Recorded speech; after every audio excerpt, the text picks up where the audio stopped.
Are you working from the couch? Are you working from your bed? This is the right video for you. As we all know, it's not always easy to separate your work and your life, and creating a work-life balance that works for you. I'm working fully remote in marketing, and I'm also a freelance journalist. I've been fully remote for over 3 years now, and there are a few things and tips and tricks that I learned during those 3 years that really helped me to stay productive and to get the most out of my work day. No screen time after you wake up. I used to really struggle with this, but it's better to not go on your phone in the first 30 minutes after waking up. Basically starting to compare yourself and your life after literally opening your eyes. So that's obviously not a great way to start your day. I usually listen to a morning meditation. I usually do a really short one, just 5 to 10 minutes, or I try to journal, which I know you've also heard 1,000 times, but it really does help. And it's something I would highly recommend if you're struggling to get up straight away and you want to stay in bed for a little bit longer, but you don't want to go on your phone straight away. Wash your face and do your skincare. If I hate one thing, is having dry skin. So the first thing I do in the morning is wash my face with cold water, and then I moisturize and do my skincare. I know you might think you don't really do that, but I really do it. I don't want to be all crusty at work and have dry skin, especially in the winter time. So that really helps me to just get my day started and just to feel my best, which is really the most important thing if you are trying to be productive during the day. Get some fresh air. I know this one is also a really common one, but it really does help so much. So I usually try to drink my coffee on the balcony. If you don't have an outdoor space, I would recommend going for a short walk. Serotonin plays a massive role in energy levels, and more serotonin equates to increased energy, which is really what we want if we're trying to be productive. Another benefit we get from the sun is vitamin D, which links to a healthy brain function, which obviously is great for our productivity. Ideally, you should get 30 minutes of sun exposure in the morning between 8 a.m. and noon. I usually try to get like 5 to 10 minutes, obviously also depending on the weather, as I'm living in the UK, so it's raining fairly regularly. But I do try to get out and just have a drink, like a coffee or tea in the morning on the balcony, or go for a little walk.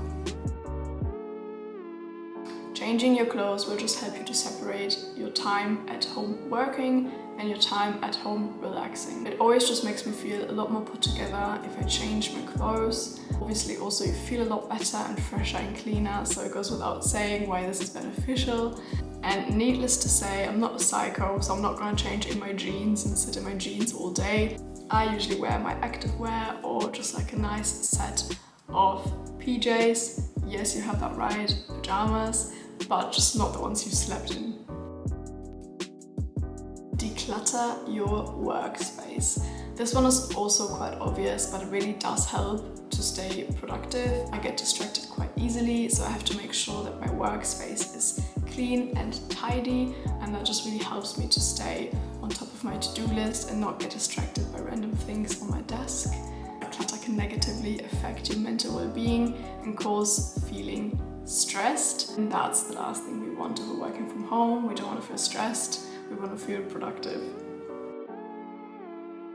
It's really important to sit down, not only for your posture, your back, but also for your mental health. When I first started working from home, I usually worked from the couch or from the bed, even worse. I know it's tempting to just work from the couch or your bed, especially if you're someone that doesn't have a lot of meetings, but trust me, sitting down at a desk is not only better for your body, but it's also really good for your mental well-being and your productivity. Take your lunch break. I think a lot of remote workers are really tempted to work through their lunch break because there's no one there to hold you accountable, so there's no coworker that says, let's go grab a coffee, let's go for lunch. It's just you and your laptop, and sometimes it's really tempting to just work through it. But I think it's so important for your overall productivity throughout the day that you're taking breaks and more importantly your lunch break. Taking breaks has been shown to be important in recovering from stress, which can in turn improve your performance. So it's really important to take your lunch break. What also falls under your lunch break is making yourself a delicious and nutritious meal. Usually try to have some protein, some healthy fats, and then something green as well, and some fiber. I usually keep it light and that makes me and my body feel a lot better. Taking breaks has been shown to be important in recovering from stress, which can in turn improve your performance. So taking a lunch break is great to keep your performance and productivity levels high and also your motivation, because obviously after working for 3 to 4 hours you just need a break. I usually also have a second coffee in my lunch break, which if you drink caffeine it just really helps me to get my productivity going. Also it's just like a nice treat, a nice pick-me-up. I sometimes even have decaf coffee, so I'm just tricking my brain into thinking it's getting caffeine, but it's actually not.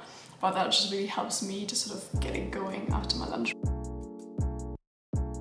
Work in intervals. So this is actually called the Pomodoro technique, which stems from the Italian word for tomato. The objective of this technique is breaking down your tasks into tomatoes of 25 minutes.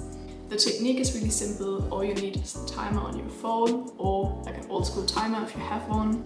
For 25 minutes of work or less, take a 5-minute break.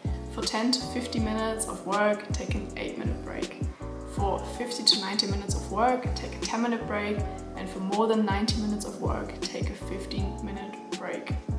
I would suggest starting with the tasks you want to do the least, just to get them out of the way. Bye-bye, say no more, and you have those done. So this is going to really help you tackle everything on your to-do list. If you just do the ones first that you do not want to do at all, get them done. Okay, so rewarding myself is actually something I do on a daily basis. Sometimes you have to be your own mum, and this is basically what I'm doing. So if I'm completing a task that I've been putting off for a while, or that's like particularly taxing or annoying to do, then I usually treat myself.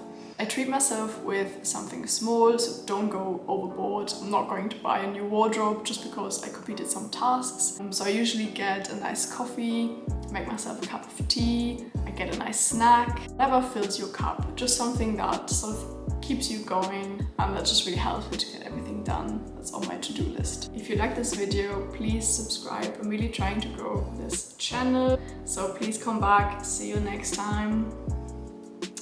Stay productive.